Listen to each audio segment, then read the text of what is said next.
sebagaimana Rasulullah pernah bagi tahu kepada dua orang lelaki yang buruk sangka menganggap Rasulullah berjalan berdua-duaan dengan perempuan yang bukan mahram, sedangkan itu isteri dia. Jadi untuk mengelakkan fitnah dalam situasi itu, Nabi kena maklumkan, this is my wife, ini isteri aku. Satu hari Nabi berjalan dengan seorang perempuan. Adik, kamu nampak seorang yang alim tiba-tiba jalan berdua-duaan dengan seorang perempuan, macam couple. Apa perasaan kamu? Hati kamu akan cepat naik, buruk sangka berbanding lelaki itu mak rempit. Tapi ini seorang ustaz ataupun seorang yang terkenal dengan alim dan soleh. Maka Nabi ketika dia berjalan dengan istrinya Sufyah binti Huyai, dia perasan ada dua orang lelaki jalan laju-laju. Kenapa lelaki itu jalan laju-laju? Sebab dia tak sanggup melihat situasi Nabi berdua-duaan dengan perempuan yang bukan mahram. Nabi couple babe, teruknya. Contoh. Maka Nabi pun perasan, ni mesti buruk sangka dengan aku ni. Nabi pun tahan, relax, ini isteri aku.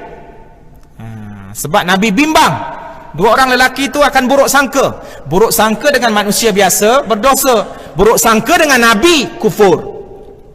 Maksudnya kerugian balik-balik kepada dua orang lelaki tersebut.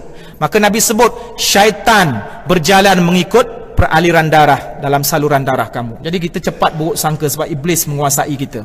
Jadi saya tidak sembahyang isyak, saya sudah jamak. Nanti kamu buruk sangka, ceramah pandai tapi sembahyang pemalas, contohlah kan.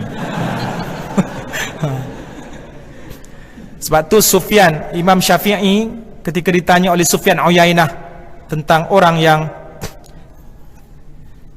adik-adik, mungkin kamu pernah berjalan di supermarket dengan adik-beradik perempuan yang hampir sebaya. Itu bukan awek, mahram, jadi boleh jalan dekat pegang tangan. Orang lain yang kenal kamu sebagai seorang yang baik, dia akan tuduh, wah ada makwa rupanya, belajar agama dan selalu kaji agama, tapi dia tak tahu yang tu adik kandung. Jadi kamu kena maklumkan dekat supermarket Giant tu, ni adik saya, ni adik saya, ni adik saya. Letih buat pengumuman, senang kan?